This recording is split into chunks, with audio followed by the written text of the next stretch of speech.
Salut les chimistes! Avant d'attaquer cette leçon, je vous informe que vous pouvez trouver beaucoup de contenu gratuit sur mon site blablaro-chimie.fr. Vous y verrez des vidéos de techniques expérimentales, des vidéos de cours et des quiz autocorrigés pour vous tester. Allez, maintenant, au boulot! Bon, alors aujourd'hui on va parler de la substitution nucléophile bimoléculaire. On n'est pas là pour vendre des cravates, donc on va s'y mettre tout de suite.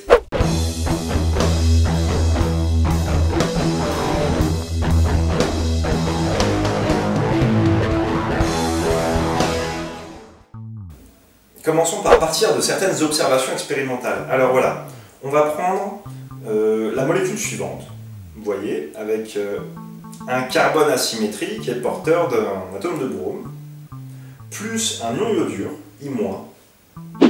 Et on va observer que l'atome d'iode vient remplacer le brome, et qu'en même temps on a une inversion de configuration.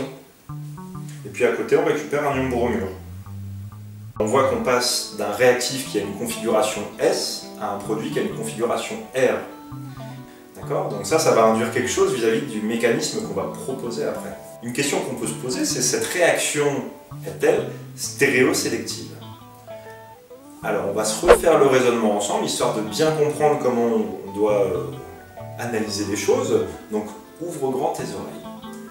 On forme un carbone asymétrique dans cette réaction. Ça veut dire qu'on peut former a priori deux stéréoisomères de configuration, le stéréoisomère R et le stéréoisomère S. Dans cette transformation, on se rend compte expérimentalement qu'on obtient 100% du stéréoisomère R, c'est donc qu'on a préféré l'un des deux stéréoisomères, donc la réaction est stéréosélective. Le cas non stéréosélectif serait le cas où je forme tous les stéréoisomères possibles dans les mêmes proportions.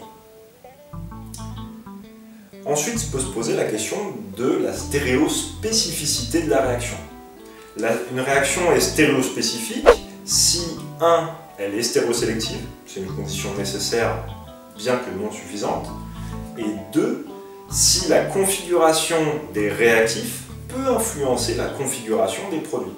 Regarde, si je change la configuration du réactif ici, donc j'inverse CH3 et H, autrement dit je pars du stéréoisomère de configuration R, et ben j'obtiens par la même réaction un produit de configuration S. On voit donc que la configuration des réactifs influence bien la configuration des produits, donc la réaction est stéréospécifique. Ça c'est le premier fait expérimental, donc c'est vraiment la caractéristique stéréochimique de la réaction qu'on étudie. Le deuxième fait expérimental sur lequel je vais attirer votre attention, c'est la caractéristique cinétique. En fait, si on fait une étude cinétique, on va trouver qu'on a une loi de vitesse de la forme V égale une constante de vitesse fois la concentration en halogénoalcane fois la concentration en nucléophile. On a donc une cinétique d'ordre 1 par rapport à chaque réactif, d'ordre global égal à 2. Bref, maintenant on va chercher à proposer un mécanisme en s'appuyant sur ce qu'on a vu au niveau des observations expérimentales. La loi cinétique d'ordre 2 suggère un acte élémentaire dans lequel les deux réactifs interviennent. Et d'un autre côté, la stéréosélectivité, la stéréospécificité de cette réaction implique qu'on propose un mécanisme avec un nucléophile qui arrive et paf, qui attaque par l'arrière par rapport au groupe partant. Et il pousse le groupe partant. Bon, enfin ça va être plus clair sur mon dessin. Alors c'est un mécanisme en fait qui est très simple, qu'on va écrire en une seule étape et qui est concerté. Concerté, ça veut dire que les choses se font de concert. Donc la formation de liaison se fait simultanément avec la rupture de l'autre liaison. Donc on peut le représenter simplement comme ça, une flèche qui part d'un doublet de l'iode qui va attaquer sur le carbone électrophile et le départ du brome groupe partant. On obtient donc les produits qu'on a représentés avant et donc tout va bien. Donc au cours de cette réaction, le nucléophile attaque de l'autre côté par rapport au groupe partant, on dit qu'il y a attaque dorsale. Par ailleurs, cette réaction étant élémentaire, l'application de la loi de Van 't Hoff cinétique permet bien de retrouver la loi de vitesse d'ordre 2, V égale K fois la concentration en halogénoalcane fois la concentration en nucléophile. Ce mécanisme permet donc bien de rendre compte de l'aspect stéréochimique et cinétique de cette réaction.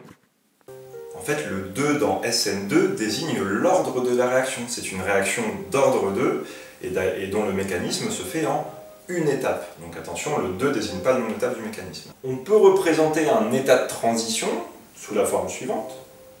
Et puis on peut finir en proposant un profil réactionnel, c'est-à-dire qu'on trace l'énergie potentielle microscopique, que je vais noter EP, en fonction du chemin réactionnel. Donc, chemin réactionnel qui va dépendre des coordonnées géométriques, mais alors là je ne rentre pas dans le détail des profils réactionnels. Et donc on aurait une bosse par acte élémentaire, ici il y a un seul acte élémentaire. Ici j'ai les réactifs, les produits de l'autre côté, et puis l'état de transition en haut. On peut faire apparaître ici l'énergie d'activation de la SN2, et puis on pourra même se demander de quoi elle dépend. Alors attention, je voudrais vous mettre en garde sur un piège classique. Regardez cet exemple de SN2. Eh bien, comme toute SN2, elle s'accompagne d'une inversion de Walden, c'est-à-dire d'une attaque dorsale.